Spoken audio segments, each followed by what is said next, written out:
తాకట్లో ఉన్న మీ బంగారాన్ని విడిపించి ఆ రోజు ఆన్లైన్ రేటుకి కొంటాం. Sharma gold company. నమస్కారం, వెల్కమ్ టు సుమన్ టీవీ. నేను గీతాంజలి. ప్రస్తుతం మనతో పాటు ఇస్కాన్ నుంచి ప్రణవానంద ప్రభుజీ ఉన్నారు. ప్రపంచవ్యాప్తంగా ఎన్నో దేశాల్లో ఆ కృష్ణ భగవానుడి లీలల గురించి ప్రవచనాలు చెబుతూ ఎంతో మంది జీవితాల్లో మార్పును తీసుకొచ్చారనే చెప్పుకోవాలి ప్రణవానంద ప్రభుజీ గారు. ఎందుకు అనంటే ఎన్నో బాధలు మేము పడ్డామని, మా జీవితంలో కొన్ని మేము మార్చుకోలేకపోతున్నామని ఇబ్బంది పడేవాళ్ళు కేవలం వారి ప్రవచనాలు విని మార్పు చెందారు. ఆ కృష్ణుడి గురించి ఇంకా బాగా తెలుసుకోగలుగుతున్నారు. అలాంటి వారిని స్టూడియోకి ఆహ్వానించాము. అయితే ఇవాళ మనకున్నటువంటి కొన్ని సందేహాలని గురువుగారి మాటల్లో విని అవి నివృత్తి చేసుకుందాము. అలాగే ఎన్నో పర్వదినాలు కూడా రాబోతున్నాయి ప్రస్తుతం, వాటి గురించి కూడా వారి మాటల్లో విందాం. హరే కృష్ణ ప్రభుజీ. హరే కృష్ణ మాతాజీ. ఎలా ఉన్నారు? బాగున్నాం, మీరు ఎలా ఉన్నారు? చాలా చాలా బాగున్నాను. ఆ కృష్ణయ్య దయ వల్ల అంతా బాగున్నాం. మీరైతే చాలా బిజీగా ఉన్నారు, దేశ విదేశాలు వెళ్తూ ఉన్నారు. అక్కడ ఆ కృష్ణయ్య గురించి చెప్పటం కానీ, ఆ స్టేటస్లు అవి చూస్తాను కదా, భలే సంతోషం అనిపిస్తుంది. అంటే మీతో ప్రయాణం అనేది అప్పుడప్పుడు జరిగినా చాలా సంతోషం అనిపిస్తూ ఉంటుంది. పర్వదినమే శ్రీకృష్ణాష్టమి అందరికీ ఇష్టమైన పండుగ. మరీ ముఖ్యంగా తల్లులకి బాగా ఇష్టం. ఎందుకంటే వాళ్ళ పిల్లల్ని చిన్ని కృష్ణయ్యలాగా తయారు చేసి కృష్ణయ్యే వచ్చాడు, ఇంట్లో ఉన్నాడు అన్నట్టుగా మురిసిపోతూ ఉంటారు. అలాంటి కృష్ణాష్టమి అసలు ఎలా జరుపుకోవాలనేది చాలామంది సందేహం. విగ్రహాలు పెట్టుకుంటాము, కాలు అడుగులు వేస్తాము, అంత దూరం నుంచి ఆయన వచ్చినట్టుగా ఆయనకి ఇష్టమైనటువంటి ప్రసాదాలు అవి పెడతాం. కానీ అసలు కృష్ణయ్యకి ఎలా చేస్తే ఇష్టం కృష్ణాష్టమిని, ఆ పండుగను మేము ఎలా జరుపుకోవాలి, అసలు కృష్ణాష్టమి విశిష్టత ఏంటి, ఈ వివరాలు చెప్పండి. భగవంతుడు ఎంత దయ కలగవాడు, ఎంత ప్రేమ కలిగిన వాడు అన్నదానికి ఒక ఉదాహరణ చెప్పాలి అని అంటే ఆయన ఈ ప్రపంచంలో అవతరించడం. ఇప్పుడు చూడండి, ఎవరైనా అన్ని రకాల కంఫర్ట్స్, అన్ని రకాల సుఖాలు ఉన్న ప్రదేశాన్ని వదిలేసి ఏదన్నా ఆస్టియర్ ప్రదేశానికి వెళ్తారా? ఎవరు వెళ్ళడానికి ఇష్టపడరు. అందరూ ఎక్కడైతే బాగా ఉంటుందో అక్కడే ఉండాలనుకుంటారు. కానీ ఆయన వైకుంఠాన్ని వదిలేసి ఈ ప్రపంచంలోకి మళ్ళీ మళ్ళీ వస్తూ ఉంటారు. యదా యదా హి ధర్మస్య గ్లానిర్భవతి భారత. ఎక్కడైతే ధర్మాన్ని సంస్థాపన చేయాలో, ఎక్కడైతే తన భక్తులు తన కోసం ప్రార్థన చేస్తారో అక్కడ భగవంతుడు వచ్చేస్తాడనమాట. శ్రీకృష్ణుడు స్వయంగా ఈ భూలోకంలో ఆవిర్భవించారు. ఎవరికి ఆవిర్భవించారు? దేవికి వాసుదేవుడికి. ఎంత ప్రేమ భగవంతుడికి అని అంటే, మీరు చూడండి, చాలా మందికి ప్రశ్న, అసలు భగవంతుడు ఎందుకు ఆవిర్భవిస్తారు, అసలు ఎందుకు ఆయన అవతారాన్ని స్వీకరించారు? ఒకసారి ఒక రాజుగారు వెళ్ళి ఒక ప్రశ్న అడిగారనమాట తన మంత్రి గారు. అయ్యా, ఎందుకు మీ దేవుడు అవతారాలు స్వీకరిస్తారు? మా ఆయన అయితే ఎప్పుడు స్వర్గంలో కూర్చొని అక్కడ నుంచి శాసిస్తారు, మీరు ఎందుకు ఇన్ని అవతారాలు స్వీకరించాల్సి వస్తుంది? మీ భగవంతుడికి అక్కడ నుంచే పని చూడొచ్చు కదా అని అంటారనమాట. అప్పుడు ఆ మంత్రి గారు అంటారు, రేపు ప్రొద్దున రండి, ఒకసారి నది తీరానికి నేను చూపిస్తాను అని అంటారు. సరే అని రాజుగారు వెళ్తారు. నెక్స్ట్ డే ఒక పెద్ద బోట్ ఏర్పాటు చేసి ఉంటుంది. దాంట్లో చాలా మంది సైనికులు ఉంటారు, మంత్రులు ఉంటారు. ఈ రాజుగారిని రమ్మంటారు. సరే అని బోట్ ఇలా నది లోపల వెళ్తూ ఉంటుంది. బోట్ ఎప్పుడైతే నది మధ్యలోకి వచ్చేసారో రాజుగారి పిల్లవాడిని తీసుకెళ్లి నీళ్ళలో పడేస్తారు. పడేయంగానే ఒక్క నిమిషం రాజుగారు హఠాత్ అయిపోయి ఒక్కసారిగా దుంకేస్తారు నీళ్ళ లోపలికి కాపాడడానికి. కాపాడేసి ఎలాగోలాగా ఆ పిల్లవాడిని పట్టుకొని తీసుకొచ్చి బయటపడేస్తారు. నీళ్ళంతా బయటికి తీసుకెళ్లి చాలా జాగ్రత్తగా ఆయన పెట్టుకుంటాడు. వెంటనే ఈ మంత్రిని అడుగుతారు, ఎంత ధైర్యం ఉంటే నువ్వు నా పిల్లవాడిని లోపల పడేస్తావు అని అంటే, మంత్రి గారు అన్నారు, అయ్యా సరే నీ పిల్లవాడిని పడేస్తాను, ఇంతమంది భటులు ఉన్నారు, ఇంతమంది మంత్రులు ఉన్నారు, ఇంతమంది నీ పర్సనల్ అసిస్టెంట్లు ఉన్నారు, ఎవరినో ఒకరిని పంపించకుండా నువ్వే ఎందుకు దుంకావు అంటే, నా పిల్లవాడంటే నాకు ప్రేమ, వాడిని కాపాడడానికి. అంతే మన భగవంతుడు కూడా. మనం కూడా ఈ సంసారంలో మునిగిపోయి ఉంటే ఆయన స్వయంగా మన కోసం ఈ సంసారంలో దూకుతున్నాడు మనల్ని కాపాడడానికి. అందుకే ఆయన వివిధ అవతారాలు స్వీకరిస్తూ ఉంటాడు. మరలా రాముడిగా, కృష్ణుడిగా, నరసింహుడిగా, వామనుడిగా. ఎవరి కోసం అంటే మనం ఈ సంసారంలో పడిపోయాం, మన సంసారం నుంచి బయటికి లాగడానికి. కాబట్టి ఆ భగవంతుడి యొక్క అన్నిటికంటే గొప్ప ప్రేమ, భగవంతుడి యొక్క కృప ఎలా మనకు తెలుస్తుంది అంటే ఆయన అవతార మాధ్యమంలో తెలుస్తుంది. అది కూడా కృష్ణావతారం ఎంత దగ్గరగా మనందరికి. ఇందాక మీరు అన్నారు కదా, తల్లులకి చాలా ఇష్టం. ఎందుకంటే చిన్నపిల్లలంటే ఎవరికైనా ఇష్టం అండి. వాళ్ళు ఏం మాట్లాడినా మనకి ముద్దుగా అనిపిస్తుంది. ఎంత అల్లరి చేసినా సరే మనం ఊరుకుంటాము. ఏం చేసినా సరే వాళ్ళు అనేది నిజంగా మనల్ని అంటున్నారో లేదో తెలియదు, కానీ మన భావన ఉంటుంది, అరే వాడు నన్ను అన్నాడు, అమ్మ అన్నాడు చూడు, నాన్న అన్నాడు చూడు, తాత అన్నాడు చూడు అని. పిల్లల్ని మోహిచ్చేస్తారు అందరూ కూడా. పిల్లల పట్ల కోపం ఎవరికి రాదండి సహజంగా. చిన్నపిల్లలు అంటే వాళ్ళు ఏం చేసినా సరే ఆనందంగా అనుభవిస్తాం అనమాట. అయితే భగవంతుడు అనుకున్నట్ట, అరే వీళ్ళందరికీ పిల్లలంటే చాలా ఇష్టం కదా, నేను కూడా ఒక పిల్లవాడిని అవుతా, నేను కూడా ఒక పిల్లవాడే లీలలు చేస్తా. ఎంత ముగ్ధ మనోహరంగా ఉంటాయండి కృష్ణుడి యొక్క లీలలు, అద్భుతం. కానీ ఒక పిల్లవాడికి భగవంతుడికి చాలా తేడా ఉందండి. ఏ విధంగానో చెప్తాను. ఒక పిల్లవాడు ఎప్పుడైనా మీరు చూసారా, చిన్న పిల్లలు పుట్టంగానే అమ్మా ఎలా ఉన్నావు బాగున్నావా అని పలకరిస్తారా? ఏడిపే తెలుస్తుంది పిల్లవాడు. ఎవరైతే ఈ ప్రపంచంలో పుడతారు, కానీ భగవంతుడు పుట్టినప్పుడు ఏం చేశాడు తెలుసా అండి? దేవకి వసుదేవుల్ని నవ్వుతో పలకరించాడు. ఆయన ఆవిర్భవించటమే చిన్న పిల్లవాళ్ళు ఆవిర్భవించలేదు, శంఖచక్ర గదా పద్మాలు పట్టుకొని ఆవిర్భవించారు. జలధరుదేవు నాజాను చతుర్బాహు సరసీలు జాక్షు విశాలాక్షు జారు గదా శంఖ చక్ర పద్మ విలాసు కంఠ కౌస్తువమణి కాంతిబాను కమనీయ కటిసూత్ర కంకణ కేయూర శ్రీవత్సలాంచ నాంచిత విహారు సులకుండల ప్రభాయుత కుంటల లాటు వైడూర్య మణి గణవర కిరీటు బాలు పూర్ణేందు రుచిజాలు సుగుణాల బాలు భక్తలోకపాలు కృపా విశాలు చూచి తిలకించి పులకించి యొబ్బి చెలరేగ వసుదేవుడు ఉత్సహింపే అంటాడు పోతన గారు భాగవతంలో. అలా చూసి ఒక పెద్ద ఉత్సాహంగా ఉండిందనమాట దేవకి వసుదేవులకి. ఎలా చూసారు అని అంటే శంఖ చక్ర గదా పద్మాలు, కిరీటం పెట్టుకొని, వైజయంతి మాల, కమలాలతో మాల, తులసీ దళాలతో మాల, పట్టు పీతాంబరం కట్టుకొని, అమ్మా నానా మీరు ఎవరో తెలుసా మీకు పూర్వజన్మలో అని వాళ్ళ వృత్తాంతం అంతా చెప్పేశారు కృష్ణుడు. అందుకే మనము ఈ ప్రపంచంలోకి వస్తే దాన్ని పుట్టుక అంటారు, కానీ కృష్ణుడు ఈ ప్రపంచంలోకి వస్తే ఆవిర్భవించుట అంటే. ఎలాగైతే సూర్యుడు ప్రతిరోజు ఉదయిస్తారు, సాయంత్రం పూట అస్తమిస్తారు, మనం ఇలా అన్నాం కదండి, సూర్యుడు పుడతాడు సాయంత్రం పూట చనిపోతాడు అంటారా? మనకు కనిపించట్లేదు, ఇంకెక్కడో ఉన్నాడు ఆయన, అంతే. కాబట్టి భగవంతుడు కూడా ఆయనే ఇప్పుడు పుట్టాడు ఇప్పుడు వెళ్ళిపోయారు అనేది ఉండదండి. మనకి కనిపించట్లేదు, కానీ ఆయన ఇంకెక్కడో లీలలు చేస్తూ ఉన్నారు. భగవంతుడి యొక్క అవతార ప్రయోజనమే మనందరి యొక్క మనస్సు ఆయన పైన ఆకర్షింప చేయడానికి, ఆయన లీల ద్వారా. అందుకే జన్మ కర్మచ మే దివ్యం అని భగవంతుడు చెప్పాడు భగవద్గీతలో. దివ్యమైనది, జన్మతో సాక్షాత్తుగా. ఎవరండి అలా మాట్లాడి అంత చక్కగా తల్లిదండ్రుల్ని ఉదార్చి వాళ్ళని అయ్యన్న నీ అడ్రస్ లో డ్రాప్ చెయ్యి అని చెప్పి వసుదేవుని తీసుకెళ్లి గోకులంలో దిగేశాడనమాట కృష్ణుడు. ఎంత ఆనందం, ఎంత ఆనందం చెప్పండి. కాబట్టి ఆ కృష్ణ పరమాత్మ ఆవిర్భవించిన రోజు జన్మాష్టమి. శ్రావణ మాసంలో వచ్చే శుద్ధ అష్టమి రోజు మనం జన్మాష్టమి చేసుకుంటాం. ఏం కావాలి భగవంతుడికి, ఎలా చేసుకోవాలి కృష్ణాష్టమి అని మీరు అడిగారు. భగవంతుడికి ఏం కావాలి ఆయన పెద్ద లిస్ట్ ఇచ్చేసారండి. అవునా? ఎలా జరుపుకోవాలండి మరి? మీరు ఒక పెద్ద విఐపి వస్తున్నారనుకోండి, ముందే వాళ్ళు లిస్ట్ పంపిస్తారు.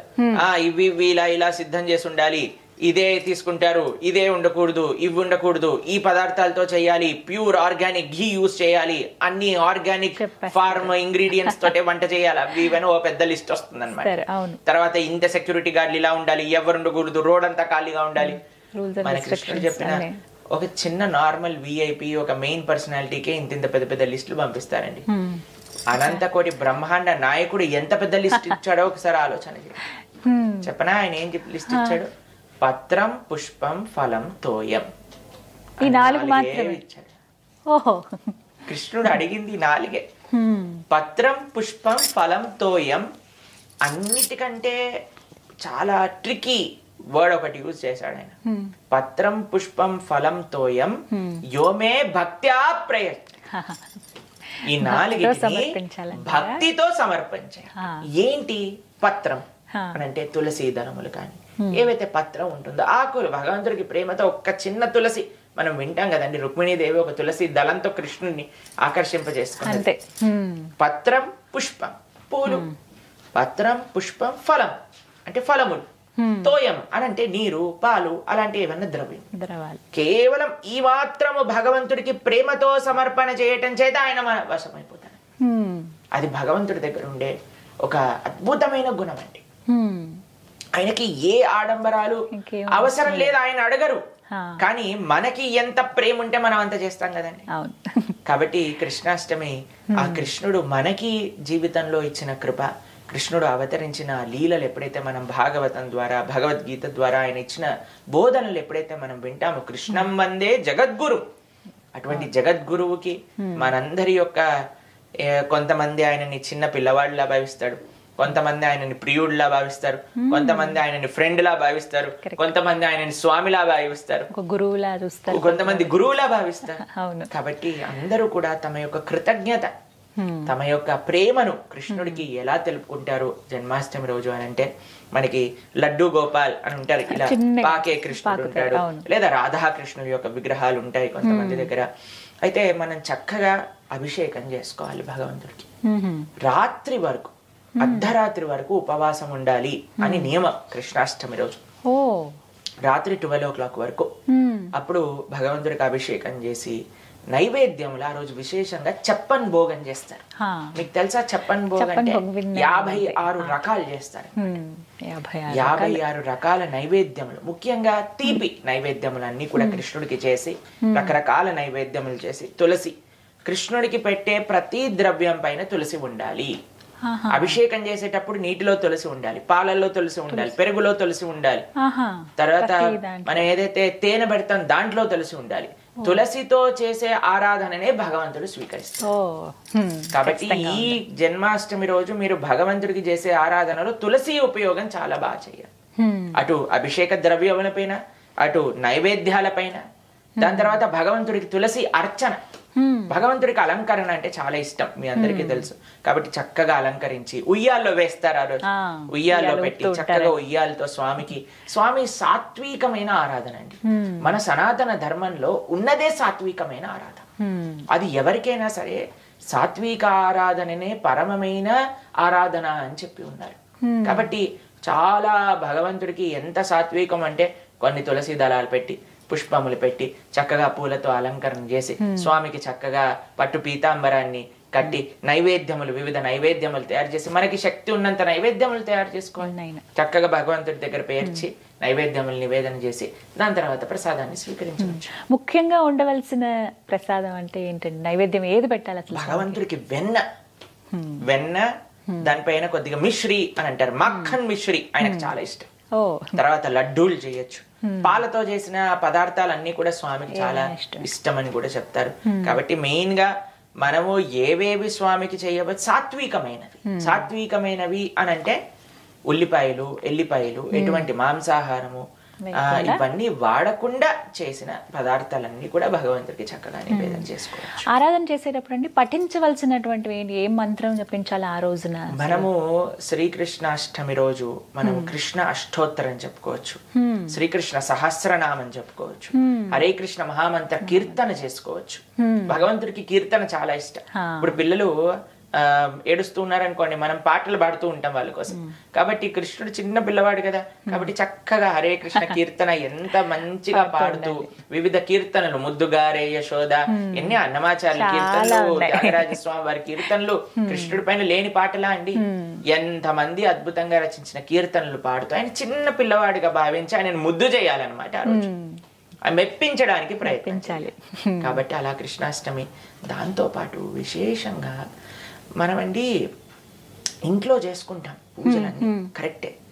కానీ ప్రతి ఒక్క ఉత్సవం ఎప్పుడైతే మనం చేసుకుంటామో, ఒక దినచర్యలో ఉత్సవం రోజు మనం ఆలయానికి వెళ్ళటం కూడా ఒక పద్ధతిగా మనం పెట్టుకోవాలి.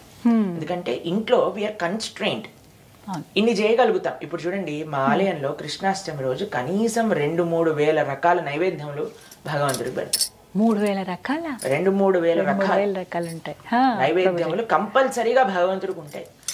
అభిషేకం, మహాభిషేకం, కనీసం ఒక 20-30 ద్రవ్యాలతో భగవంతుడికి అభిషేకం జరుగుతుంది. అలంకరణ వైభవంగా. ఇప్పుడు ఇస్కాన్ ఆదిలాబాద్ లో మేము కృష్ణ జన్మాష్టమి 25,000 మందికి ఏర్పాట్లు చేస్తున్నాం. కాబట్టి వైభవంగా జరుగుతుంది కదండి. కాబట్టి ఆలయంలోకి వెళ్ళి స్వామి ఆలయంలో కూడా మనం ప్రార్థన చేసుకోవడానికి ప్రయత్నం చేయాలి. ఇప్పుడు మన హైదరాబాద్ ఇస్కాన్ లో ఎంత ఘనంగా అబిడ్స్ లో ఉండే టెంపుల్ లో చాలా ఘనంగా కృష్ణ జన్మాష్టమి చేస్తారు.